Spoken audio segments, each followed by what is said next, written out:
ওকে, তাহলে দেখা যাক আমরা কিভাবে নতুন একটি ব্যাচ প্রসেসিংয়ের কাজ করতে পারি অটোমেটেড দ্বারা। তো এখানে আমরা ব্যাচ, অনেকে হয়তো ওয়াটারমার্ক দেখে থাকেন, বিভিন্ন ইমেজ কপিরাইট সিম্বল অথবা ওয়াটারমার্ক দেওয়া থাকে। তো আমরা এখানে ওয়াটারমার্ক নামে একটি অ্যাকশন তৈরি করেছি, নতুন করে আবার তৈরি করব। তো আসুন তাহলে কিভাবে একটি ওয়াটারমার্কের অ্যাকশন তৈরি করা যায়। যে কোনো একটি ইমেজ এখান থেকে ওপেন করুন। ওপেন করার পর এখানে আপনি একটি অ্যাকশন নতুন করে নিউ, যাদের অ্যাকশন নেই তারা উইন্ডোতে গিয়ে জাস্ট অ্যাকশনে ক্লিক করেন। এখানে অ্যাকশনে ক্লিক করলে দেখতে পাবেন, ইচ্ছা করলে নতুন একটি সেট তৈরি করতে পারেন, যেটির নাম আপনারা দিতে পারেন আইটি নেক্সট, অথবা আপনার নিজের নাম ডিজিটাল। এবং এখানে নতুন একটি অ্যাকশন আমরা তৈরি করতে পারি এই ফোল্ডারে আইটি নেক্সট ডিজিটাল সেটের মধ্যে, এবং এটির নাম ওয়াটারমার্ক। এবং আমি জাস্ট দেখানোর জন্য যে কিভাবে কাজ করে, তার মানে এই না যে এই মুহূর্তে আপনার এটি বুঝতে হবে। তো আসুন, ওয়াটারমার্ক, এটা আমাদের রেড চিহ্ন, মানে আমাদের দেখতে হবে রেকর্ড বাটন, এবং এখানে স্টপ 4 কোণা আপনার স্টপ বাটন। তো আমি আপাতত স্টপ করব না, কাজটি সম্পূর্ণ করি। টি ফর টেক্সট, এখানে আমরা টেক্সট, যে আমরা একটি টেক্সট দিব, টেক্সটের নাম হবে যে প্রথমে কপিরাইট সিম্বল এবং আইটি নেক্সট। তো আমরা এটিকে জাস্ট 150 আমাদের সাইজ, এবং এখান থেকে আমরা এটিকে অ্যালাইন করে সেন্টারে নিব, সেন্টার। এবং আপনি এখানে আপনার অপাসিটি কমিয়ে নিতে পারেন 52 অথবা সামথিং, এবং এটিকে ইমেজ লেয়ার এখান থেকে ফ্ল্যাটেন করেন, এবং এখান থেকে সেভ দিয়ে চলে আসুন এবং স্টপ করে দেন। তো আমরা দেখতে পাচ্ছি যে এখানে একটি ইমেজ অটোমেটিক ওয়াটারমার্ক করা হয়েছে, এবং এর মাধ্যমে আমরা একটি ওয়াটারমার্ক অ্যাকশন তৈরি করে নিলাম। তো এটি আমাদের এক্সট্রা কপি করা ইমেজ, আমরা এটিকে জাস্ট এই মুহূর্তের জন্য ডিলিট করে দিই। আমরা এটিকে আবারও কপি করি, এটিকে আমরা কন্ট্রোল চেপে অটো ফোল্ডারে কপি করলাম, এবং এখানে দেখুন 4টি ইমেজ রয়েছে। তো 4টি ইমেজের সাইজ যদি সমান থাকে সেক্ষেত্রে সমস্যা নেই, যদি সমান নাও থাকে তাও প্রবলেম নেই। সেন্টার অ্যালাইন করা আছে, অটোমেট ব্যাচ।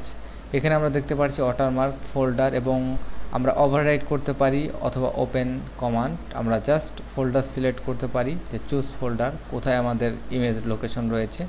আমরা সিসি ফোল্ডার, এখান থেকে অটো, এবং ওকে। এবং ওকে প্রেস করার পর যদি আপনি এখান থেকে ওকে দেন, তাহলে এখানে আমরা একটা খেয়াল করছি যে আমাদের কত কম্প্রেস সাইজ 2 MB। আমরা জাস্ট এখান থেকে 7 সিলেক্ট করে ওকে, ওকে, ওকে, আমাদের সবগুলো অটোমেটিক হয়েছে। এবং আপনি এখানে যে খেয়াল করবেন, এই 4টে ইমেজ এখন আপনি ওপেন করে দেখতে পারেন যে প্রত্যেকটিতে আমাদের একটি ওয়াটারমার্ক চলে এসেছে। অনেক মজার একটি অ্যাকশন বা এখানে আমরা তৈরি করলাম, জাস্ট সিম্পলি বোঝালাম এটির কাজ কি। তার মানে এই না যে এই মুহূর্তে আপনার প্র্যাকটিস করে এটা দেখতে হবে, বা এটা নিয়ে আমি পরবর্তীতে আরও আলোচনা করতে পারি অথবা নাও করতে পারি অ্যাডভান্স চ্যাপ্টারে বিষয়। এবং আমাদের বুঝতে হবে যে সময় এবং সময়ের সাথে সব টুলের সাথে পরিচিত হতে হবে এবং কাজ শিখতে হবে। যাই হোক, আমরা এখানে স্ক্রিপ্ট আমাদের এখানে ইমেজ প্রসেস, বিভিন্ন ধরনের স্ক্রিপ্ট আমরা এখানে ইনস্টল করতে পারি আমরা অ্যাডোব থেকে ডাউনলোড করে। এখানে জাস্ট একটি প্রসেস, যে আপনি একটি ইমেজকে আপনার সিলেক্ট ফোল্ডার বা একটি প্রসেস করতে পারেন। অনেক সময় আমরা কোয়ান্টিটি বা রিসাইজ করার ক্ষেত্রে আমরা এটি রিসাইজ করে থাকি আমাদের ব্যাচ অনুপাতে। যেমন একটি ফোল্ডারকে আপনি সিলেক্ট করলেন, এবং আপনি এখানে জাস্ট আপনার সিসি থেকে অটো ফোল্ডারটি সিলেক্ট করলেন, এবং সেভ ইন সেম লোকেশন, ওকে।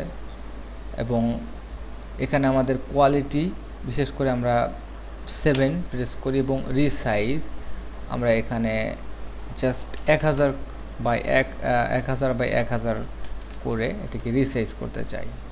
তো যাই হোক, কনভার্ট টু প্রোফাইল sRGB, এবং রান। যখন রান দেখবেন অটোমেটিক সবগুলা রিসাইজ করে নেবে। অনেকেই রিসাইজার অ্যাপ্লিকেশান ইউজ করে থাকেন, কিন্তু এখানে দেখুন সবগুলা রিসাইজ হবে জেপিজি ফরম্যাটে, এবং প্রত্যেকটি ইমেজের ক্ষেত্রে দেখতে পাবেন যে 1000 ওয়াইড, কিন্তু হাইট কিন্তু এখানে চেঞ্জ হয়নি, জাস্ট অ্যাসপেক্ট রেশিওটা সে সুন্দরভাবে ম্যাচ করে নিয়েছে এবং প্রত্যেকটি ইমেজ ওয়াইড আপনার 1000 বা 1000। অনেক চমৎকার সব অপশন রয়েছে, যারা ব্যবহার করবেন তারা অবশ্যই মজা পাবেন, যারা এই সম্পর্কে জানেন না হয়তো তারা আস্তে আস্তে করে জানবেন। এবং আমি মনে করি না যে প্রিন্ট এবং প্রিন্ট কপি নিয়ে খুব বেশি আলোচনা করার দরকার আছে, এটি সব থেকে লাস্টের ব্যাপার যে কখন প্রিন্ট করবেন কি না করবেন। প্রত্যেকটি অ্যাপ্লিকেশনের প্রিন্ট অপশন রয়েছে, তবে অ্যাডোব ফটোশপ ইলাস্ট্রেটরের ক্ষেত্রে একটু ব্যতিক্রম। তো যাই হোক, আমরা এক্সিট করলে কিন্তু আমাদের অ্যাপ্লিকেশনটা ক্লোজ হয়ে যাবে, এই মুহূর্তে এক্সিট করব না।